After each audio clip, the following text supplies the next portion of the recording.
It's almost like we as a society can't decide if we've had enough of these live-action remakes, or we can't get enough of them. More and more beloved animated movies are being remade by major studios into live-action blockbusters. And though they often prove to be huge hits at the box office, I wonder if from a storytelling perspective, Hollywood is writing themselves into a corner with them. Before we talk about live-action remakes, we have to talk about the idea of remakes and why they're so prominent in film history. Remakes are nothing new. Hollywood has been remaking movies since there's been a Hollywood. One of the most famous remakes ever being Ben-Hur from 1959, which won 11 Oscars, including Best Picture. Or A Star is Born, which has had 4 cinematic versions, most recently in 2018, directed by Bradley Cooper. And there's also been plenty of English language remakes of international films, including Christopher Nolan's Insomnia, or most famously,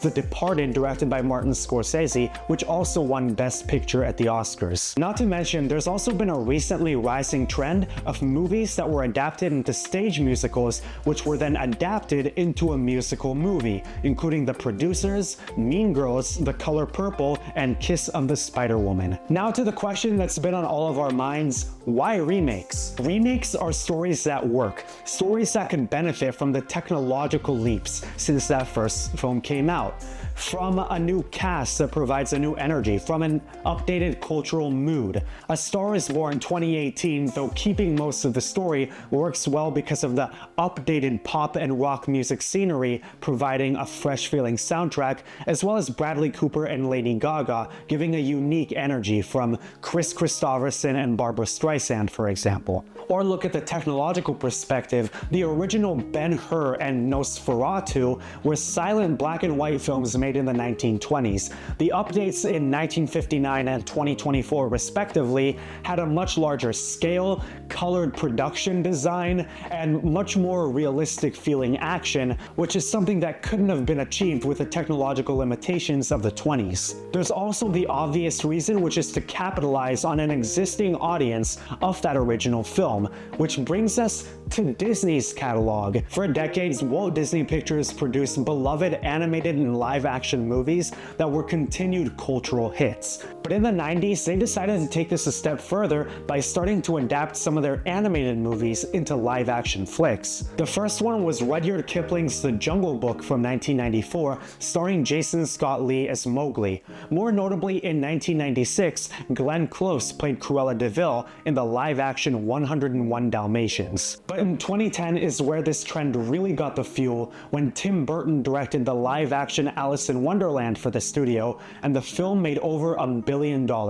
With the success of Alice in Wonderland, Disney soon decided that their past was gonna look a lot like their future. Some of these live-action remakes have strived to recapture, but also expand on the original story. Cinderella, which is one of my favorites of these, is a much more mature and fleshed out retelling of the original. The Jungle Book also recaptures most of the characters and visuals of the original, but also takes some liberties with story and style. Lilo and Stitch retains most of the visuals and even music of the original, but changes up its villain entirely. And then Cruella, Maleficent, and Christopher Robin decided to change the story's perspective and even time period. But lately, I've been feeling like Disney is aiming for more of a retelling rather than an expansion in their remake approach. Mulan was quite a reinvention of Disney's original film, taking out a lot of the fantastical elements, including the beloved Mushu character, and ditching the musical element completely.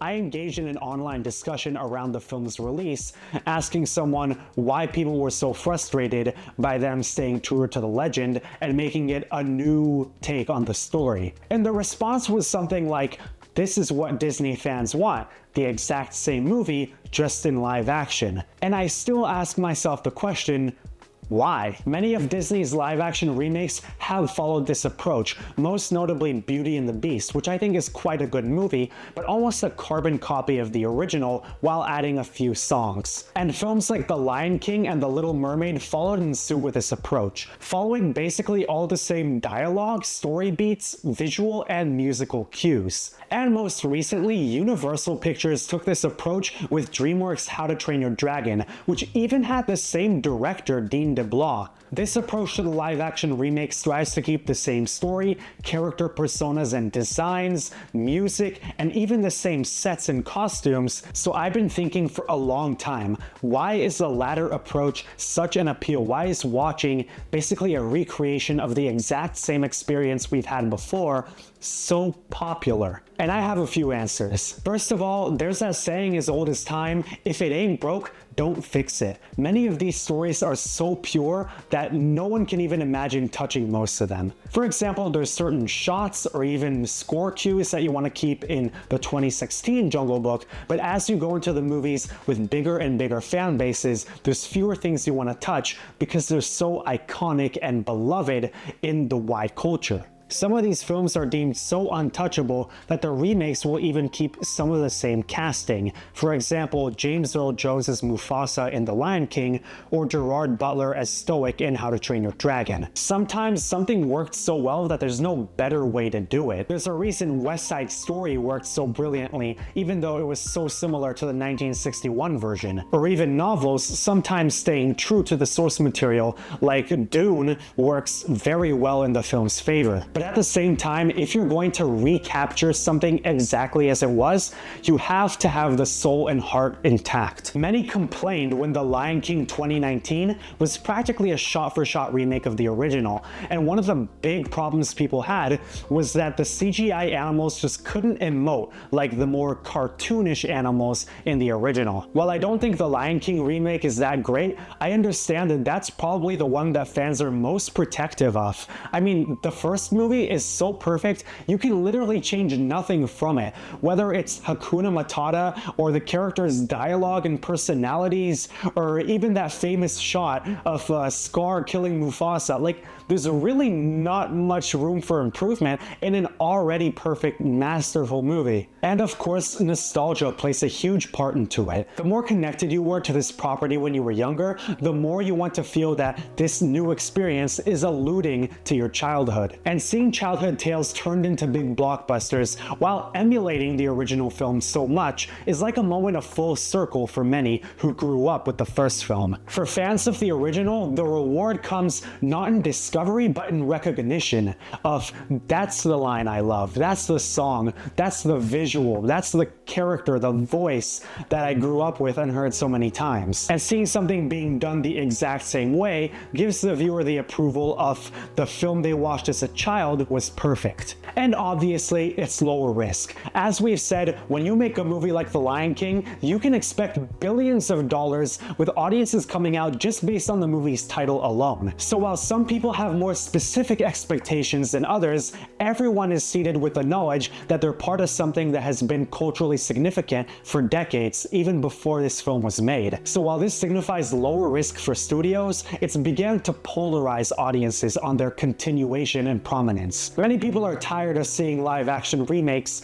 of animated movies simply because the animated was popular. They see it as lazy and an easy cash grab. Though so many of these audiences still go out and pay to see these movies and seem to enjoy them. And some of these live-action remakes have become among the highest grossing films of all time. It's almost like we as a society can't decide if we've had enough of these live-action remakes or we can't get enough of them. But at this point in time, these live-action remakes are missing the why that we need to keep asking ourselves when a film is remade. Has technology really become that good that we're now imagining what every animated character would look like in live action? The technological updates have elevated remakes such as Ben-Hur, Nosferatu, and even new adaptations of previously adapted material like Dune and Frankenstein. There's also the questions I raised of casting and cultural feel. And enough time has to have passed for the culture to be able to interact with the story in a new way and for it to take on a somewhat modern meaning. But Disney is remaking Moana only 10 years